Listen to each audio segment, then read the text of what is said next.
여러분, 우리가 이 바자회를 또 준비하고 함께 동참하는 기쁨이 우리에게 있었지 않습니까? 그런데요, 그뿐만이 아니라 이 나누는 즐거움도 있더라고요. 전달할 때 나누는 그 기쁨이 있었습니다. 현재 이 두 동을 또 나누고 있는데, 오늘 오후에도 이 나머지 한 동을 나눌 텐데요. 이 나누는 과정에서 느낀 점이 하나 있었습니다. 뭐냐면, 먼저 이 두 개의 동에 또 사무소를 찾아가서 각 30여 분 정도씩 우리 어른들을 대상으로 부탁을 드렸더니, 명단을 받았는데, 다 어르신들이죠. 나이 많은 어르신들이어서 어떤 어려움이 있냐면 전화 통화가 좀 어렵습니다. 우선 전화 통화가 어렵고, 그 다음에는 요즘은 새 주소를 주면 새 주소로 내비게이션을 아무리 찾아가도 쉽지가 않더라고요. 그래서 이런 어려움이 있어서 이걸 어떻게 하나 고민하고 있을 때에 이 복지사님하고 전화 연락이 됐습니다. 그런데 그 복지사님이 각 지역마다 이 대상자들을 묶어주시더라고요. 이 장소에 도착하면 거기에서 다 연락하면 다 걸어 나오시기가 좋은 위치, 그렇게 위치를 다 묶어줘서 그 덕에요, 우리는 한 장소에 차를 세우고 또 복지사님이 미리 또 다 전화를 해 주어서 다 이해하시고 잘 찾아 나오셔서 수월하게 전달하게 되었습니다. 그리고 다음날 또 다른 동사무소에서 준 자료를 가지고 찾아가려고 또 보니까 또 비슷한 위치요, 골목 길마다 만만해 보이지 않습니다. 만만해 보이지 않습니다. 그래서 그 전날에 연락했던 그 복지사님한테 또 전화를 했습니다. 생각이 나서. 그래서 어제 주말이었는데도 불구하고 왠지 이분한테는 주말에 전화 드려도 귀찮아하지 않으실 것 같은 그런 생각이 들더라고요. 정말 전화를 드려도 귀찮아하지 않으시더라고요. 왜냐하면은 그 복지사님이 왜 전화를 또 했냐면, 바로 지금 새롭게 나눠야 될 그 장소가 이 복지사님이 바로 직전에 일했던 장소였습니다. 그러니까 너무 형편을 잘 알고 계셨어요.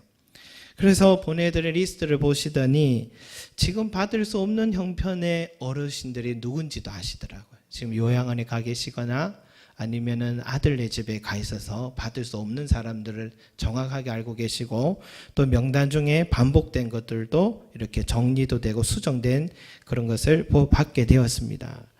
그래서 제가 또 이 동에서도 저희가 찾기 좋은 방법으로 좀 묶어주시라고 어제 부탁을 드렸습니다. 그래서 오늘 나눌 때는 마음이 편안합니다. 걱정이 안 됩니다. 그리고 전화 말미에 그 복지사분이 이렇게 말씀하시더라고요. 목사님, 제가 2사람 정도 더 추가해도 될까요? 그렇게 얘기하시더라고요. 지금은 다른 동에서 활동하고 있는 분이신데도 자신이 막 그 전에 알고 있던 그 명단 중에 혹시 돕고 싶은 사람이 계셨던가 보더라고요. 그래서 어차피 준비되어 있던 거니까 마저 채우는 것은 뭐 어려운 문제가 아니어서 좀 추천해 주시라고 그렇게 이야기를 했습니다. 저희 복지사님과 이 협력하면서 느낀 점은 뭐냐면, 다음에도 이분께 꼭 물어봐야겠다. 다음에도 항상 무슨 일이 있으면 이분께 물어봐야겠구나, 이런 생각이 들더라고요. 자기 자신을 위한 것도 자기가 지금 담당하는 지역도 아닌데 자신이 맡았던 그 구역에서 또 지금 그렇게 새로운 명단들을 또 더 추천할 사람 추천하려고 했는데, 아닌 지역에서도 그 하나라도 더 추천하려고 하는 그런 적극적인 그런 모습을 보면서 고맙기도 하고 많은 도움이 되었습니다. 어떻게 이런 마음을 가질까 생각해 보니까 이분은 자신이 하는 그 일을 참 즐거워하시는구나. 자신이 하는 그 일을 참 즐거워하시니까 더 하고 싶고 더 나누고 싶은 마음이 있었던 것 같아요. 제가 연관이 있는지는 모르겠지만 오늘 말씀과 한번 생각을 해봤습니다. 예수님께도 이렇게 편안하고 부탁하고 싶고 편안하게 만나고 싶고 그런 사람이 있을까요? 없을까요? 예수님께도 있을 것 같아요. 그죠? 그 사람에게 내가 다가가면 어떤 목적을 갖고 나를 만나려는 게 아니라 그저 나의 있는 모습 그대로를 받아주기 때문에 아마도 예수님 마음에도 편안하고 믿음직하고 즐거워서 절로 그 발걸음이 찾아가는 사람이 있을 것 같습니다. 분명히 있을 것 같습니다. 그 사람이 누굴까 보니까 오늘 말씀에는 이 나사로의 형제들인 것 같아요. 갑자기 이 나사로가요, 급성으로 병이 찾아왔어요. 며칠 뒤에 죽게 되었습니다. 갑자기 찾아온 병으로 죽게 된 걸 느끼고는 그의 두 여동생이 마르다와 마리아인데, 이 두 여동생이 예수님을 찾았습니다. 사람을 보내면서 뭐라고 얘기를 하냐면, 주여 보시옵소서, 사랑하시는 자가 병들었나이다. 사랑하시는 자가 병들었나이다. 나사로가 저희 오빠가 병들었나이다가 아니라 자신 있게 말합니다. 사랑하시는 자가 병들었나이다. 이 말을 보면 예수님은 분명히 특별히 더 사랑하시는 자가 있다라는 것을 알 수 있습니다. 나사로는 예수님께 사랑하시는 자였습니다. 저는 오늘 예수님께서 사랑하시는 자에 관해 한번 생각해 보고 싶습니다. 예수님께 이 나사로의 형제들이 어떻게 했길래 주님께서 이렇게 사랑하시는 자가 되었을까? 이들의 성경에 나오는 행적을 한번 찾아봅니다. 예수님은 예루살렘에 사역하실 때마다 저녁이 되거나 쉼을 갖고 싶으면 동남쪽 한 3km 정도 걸어가면 베단이라는 지역이 있는데 그곳에 찾아갑니다. 이 베다니 지역에서도 제일 자주 찾아가는 집은 어디냐? 나사로의 집입니다. 그곳에서 가면 나사로, 마르다, 마리아 이 세 형제가 예수님이 오실 때 되면 얼마나 정겹고 정성스럽게 맞아주는지 예루살렘 귀족들의 이 화려한 밥상보다도 국수 한 그릇도 이 집에서 먹으면 더 즐겁고 맛있습니다. 우리 그런 말 하진 않아요? 뭘 먹느냐보다 누구랑 먹느냐가 더 중요한 것 같다. 그런 말 하잖아요. 이 형제들은 예수님이 오시면 정성스러운 음식을 준비하고 누추하지만 자신의 침실을 내어드리면서 예수님께 편안한 쉼을 드리기를 즐겨했던 사람들입니다.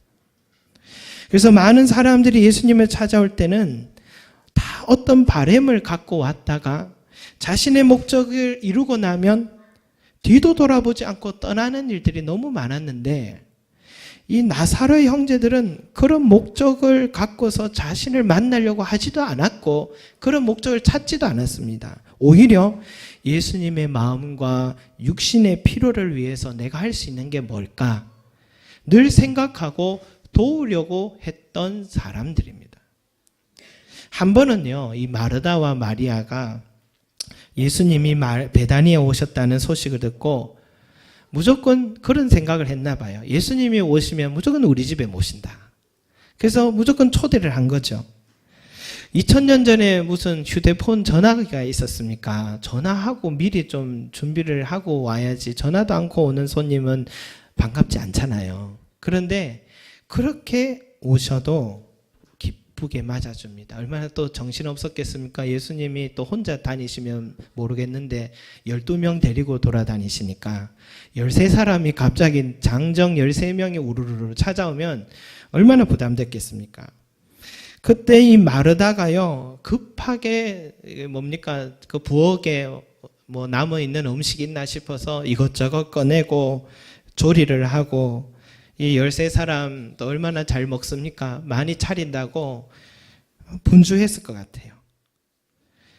그렇게 마르다는 준비하고 있는데 마리아가요, 예수님 동생이 예수님 발치 앞에 딱 앉아서 예수님과 대화를 나누고 있고 질문을 하고 있고 예수님의 말씀을 그윽한 눈빛으로 듣고 있는 것입니다.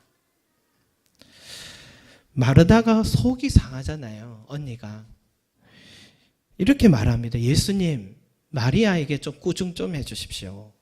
언니는 이렇게 준비한다고 바쁜데 어째 그래 얌체같이 앉아만 있답니까? 나를 좀 도와주라 말씀해 주세요. 그러니까 예수님이 이 마르다의 말을 듣고 마리아를 꾸짖어야 되는데 뭐라고 하시냐면 마르다야 마르다야 내가 많은 일로 염려하고 근심하나 몇 가지만 하든지 혹 한 가지만이라도 족하니라. 마리아는 이 좋은 편을 택하였으니 빼앗기지 아니하리라. 그렇게 말씀하셨어요. 저는 이 말씀을 보고 마르다보다 마리아가 잘했다고 말씀한 건 아닌 것 같아요. 왜냐하면 마르다야 마르다야 라고 말할 때에 그 속에 주님의 사랑이 들어있는 목소리예요. 성경에 나와 있어요. 2번이나 불러요. 마르다야 마르다야 나옵니다. 그러니까 지금 오늘 이 말씀 여기에 이 마르다 마리아의 이 행적 속에 누가 더 잘했고 못했고의 문제가 아니라 한 사람은 자기만의 방법으로 예수님을 진심으로 사랑했고 또 한 사람 마리아도 자기만의 방법으로 주님께 자기의 진심을 지금 표현하고 있는 그 장면이라 할 수 있습니다. 그러니까 이 두 사람은 방법은 달랐지만 둘 다 주님을 참 진심으로 사랑했기 때문에 주님은 이 두 자매를 너무너무 사랑하신 거죠. 마리아 마르다 또 일이 있습니다. 오늘 우리가 11장을 읽었는데 12장에 가보면 요한복음 12장에 가보면 나사로가 이제 드디어 죽었다가 살아났습니다. 얼마나 고맙고 감사하겠습니까? 주님이 살려주셨으니까. 그래서 주님과 제자들과 동네 사람들을 나사로의 집에 초대해서 뭡니까? 잔치를 벌입니다. 그때도 마르다 마리아 음식 준비하느라 바빴겠죠. 기쁨으로 나사로와 예수님이 마주 앉아서 음식을 서로 나누면서 정겨운 대화를 나누고 있을 때 그런데 갑자기요. 늘 마리아는 늘 그래요. 늘 엉뚱한 사람이잖아요. 이 마리아가 갑자기 향유를 가지고 오더니 그 향유를요. 예수님의 발에 확 붓습니다. 온 집안에 이 향유 냄새가 진동을 하는 겁니다. 예수님도 사실 당황을 하셨을 것 같아요. 주변의 사람들이 다 눈이 동그래졌어요. 마리아는 그걸 붓더니 그 다음에 수건으로 발을 닦아줘야 되는데 자기 머리카락으로 예수님의 발을 닦기 시작하는 겁니다. 여러분 본래 주인이 밖에서 들어오면 종은 발을 물로 씻어주는 관행이 유대인들에게 있습니다.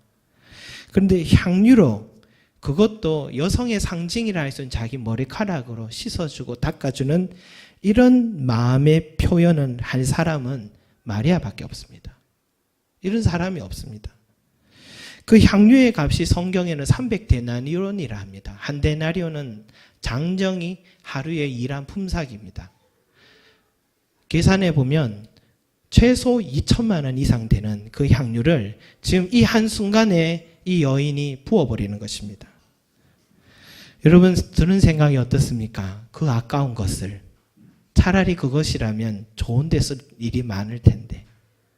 그런데 우리와 같이 예수님의 제자도 그 생각했습니다. 가룟 유다도 똑같은 생각했습니다. 차라리 그만한 돈이라면 가난한 자에게 줄 수 있었겠도다. 그런데 성경에 그 마음이 뭐라 하냐면 진심으로 그런 생각한 것이 아니라 돈을 좋아해서 그랬다라고 성경은 나오고 있습니다. 돈이 있다고 이렇게 하는 거 아니잖아요. 그죠? 많이 있다고 예수님께 이렇게 할 수 있는 거 아닙니다. 여인의 이 행위를 다른 사람들은 비난할 때 예수님이 뭐라 하셨냐면 이 여인을 가만두어라. 이 여인을 가만두어라. 왜냐하면 예수님이 마리아가 가룟 유다처럼 계산 못해서 이런 행동을 하는 것을 가만히 받아들인 게 아니라 예수님도 마리아도 이 순간에 그 진심으로 사랑한 마음이 전해졌기 때문에 예수님은 그 마음이 고마워서 그걸 받으신 겁니다. 저 높은 자리에 있다는 사람들도 내가 가면 발 씻을 물도 안 주는데 이 여인은 나에게 향유로 발을 씻고 자기 머리카락으로 내 발을 닦아 주었던 이 순간에 이 마음을 예수님은 잊지 못하고 고마워하시는 겁니다. 여러분 왜 나사로의 형제들이 예수님이 특별히 사랑하시는 자라고 말했는지 이해가 되지 않습니까? 그럴 만하죠. 나는 그래 못하니까. 이만큼 일에 나는 못 해봤으니까 정말 나는 일을 할 수 있다면 정말 어떻게 이런 일을 할 수 있을까? 사랑하시는 자라고 불렀는 그 예수님의 그 마음을 저는 이해가 될 것 같아요. 서로는 인격적인 만남이 이루어졌습니다. 여기는 어떤 조건과 계산이 없습니다. 예수님과 이 나사렛 형제들 사이에는 계산이 없습니다. 조건이 없습니다. 그저 좋아서 사랑한 겁니다. 여러분, 인격적인 사랑을 나눈 관계는 계산하지 않죠. 어떤 목적을 갖고서 만남을 갖지 않죠. 그저 그 사람 자체가 좋아서 그 사람과 함께 있는 게 좋아서 사랑하는 거잖아요.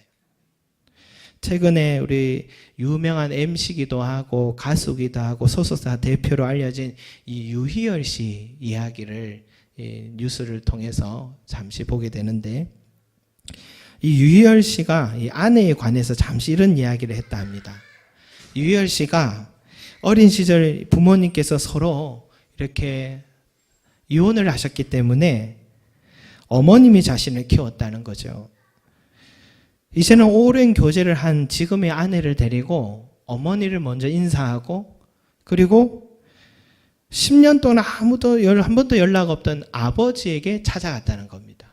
아버지에 찾아갔는데 걱정이 되는 거죠. 걱정한 것처럼 대화를 나누는 중에 10년 만에 찾아가니까 이 아버지가 무슨 말씀하시는지 분위기가 좋지 않았다는 겁니다.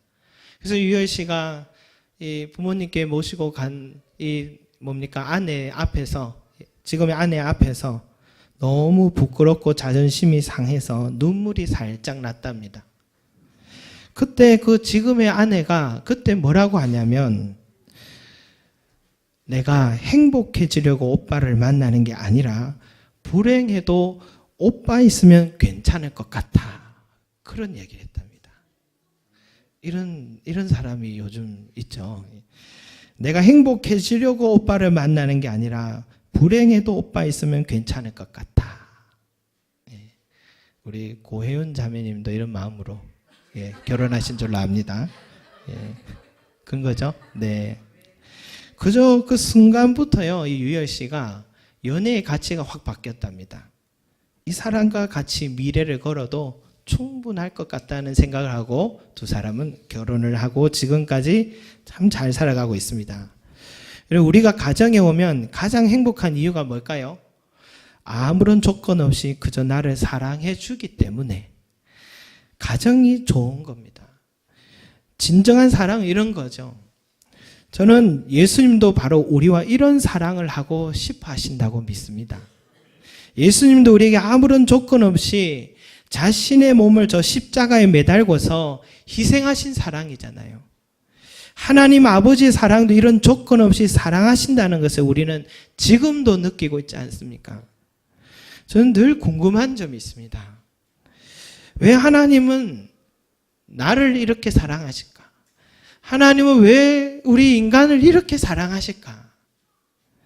차라리 인간이 없었으면 이 세상은 더 아름답고 건강하게 자연 만물이 세워지고 있을 텐데, 이 미세먼지를 봐도 그렇고 얼마나 우리가 악한지, 이런 은혜도 모르고 주신 것 다스릴 줄도 감당하지도 모르고 감사할 줄도 모르고 자기 중심적이고 싸우기 바쁘고 이 악한 인간을 왜 이리도 사랑하시는 걸까?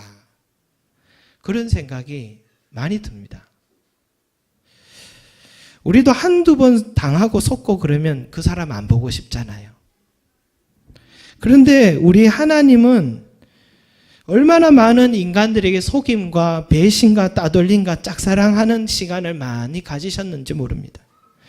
이래도 사랑하시고 또 다시 용서하시고 잊어버리시고 은혜 베푸시는 것 보면 하나님은 속도 없다. 속도 없다. 정말 바보 하나님 같아요. 우리 하나님은 바보 하나님 같아요. 그렇게 당하시고도 또 믿어주시니 정말 바보 하나님 같아요. 왜 그런가 아무리 설명해도 생각해봐도 단 한 가지 이유밖에 없습니다. 나를 조건 없이 사랑하시기 때문이다. 나란 존재 그 자체를 그저 사랑하시기 때문이다. 우리가 다 자식 키우잖아요. 저도 저의 자식의 연약함을 잘 압니다.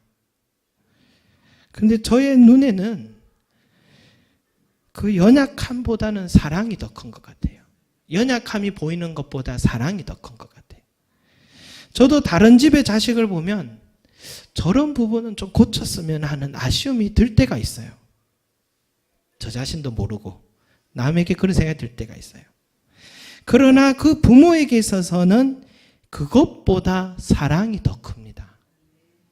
그래서 여러분 항상 우리가 조심해야 될 것은 누군가 자기 자식을 욕할 때 자기 스스로 겸손하게 자기 자식을 말하고 이렇게 이런 약한 부분을 얘기할 때 절대로 동조해서는 안 됩니다. 그건 거짓말이라 보시면 됩니다. 부모는 무조건 자식 편입니다. 괜히 동조했다가 나중에 감당 못하는 상황이 오니까 여러분 절대 동조하시면 안 됩니다. 제가 지혜를 드리는 겁니다. 제 자신을 보니까 그렇더라고요. 제 자신을 보니까. 하나님이 나를 그렇게 조건 없이 사랑하셨습니다. 주님이 나를 먼저 사랑하셨습니다. 그러나 여러분 잊지 말아야 할 것이 있습니다. 주님이 우리를 한없이 사랑하시지만 나도 똑같은 자식에 있어도 그 자식들을 다 사랑합니다. 10손가락 깨물면 다 아픕니다. 그러나 특별히 마음이 가는 자식은 분명히 있습니다. 주님도 마찬가지로 생각합니다. 참 고맙게 생각되고 수많은 사람들을 사랑하시지만 특별히 더 마음이 끌리고 그 사람에게로 더 가까이 가고 싶고 더 그 사람을 찾고 싶은 그런 사람은 따로 있다고 생각합니다. 왜냐? 예수님도 인격적인 분이시기 때문입니다. 그것은 어떤 목적을 갖고서 주님을 만나는 사람이 아닙니다. 예수님 그 자체를 사랑하는 사람. 예수님이 주신 은혜를 잊지 않고 진심으로 감사할 줄 아는 사람. 예수님께 드릴 때 계산되지 않고 내가 받은 것이 더 많은데 이것밖에 드리지 못해서 죄송합니다 하면서 드릴 줄 아는 사람. 예수님의 음성 듣는 게 너무 좋아서 옆에서 나를 비난하든 뭐라 하든 간에 넋을 잃고 주님의 그 입술에서 나오는 말씀을 듣고자 하는 사람. 주님과 대화하는 기도의 시간이 너무 좋아서 마리아처럼 혼 빠진 사람처럼 오랜 시간 앉아있는 사람. 아무런 조건 없이 예수님을 사랑하는 바로 이 사람이 예수님께 사랑받는 사람이라고 믿습니다. 사랑하는 성도 여러분, 먼저는 내가 주님의 조건 없는 사랑을 받으시기 바랍니다. 그걸 받으십시오. 주님을 오해하지 마십시오. 주님은 언제든 나를 사랑하고 내 편에 계십니다. 그래서 언제든지 주님은 날 기다리고 계심을 알고 내가 어떤 잘못을 했건 어떤 민망한 모습을 부끄러운 모습을 마음을 갖고 있든 담대하게 달려오십시오. 주님은 무조건 우리 사랑하십니다. 더불어서요. 또한 이 나사로의 형제들과 같이 우리 예수님을 조건으로 사랑하지 말고 인격적으로 사랑하시기 바랍니다. 나사로 형제들 같이 예수님을 사랑하는 자가 되셔서 주님께서 항상 여러분의 집에 여러분의 마음에 기쁘게 달려오시고 찾아올 수 있는 그런 즐겁고 복된 인생이 되시기를 소망합니다. 주께서 사랑하시는 자 되기를 소망합니다.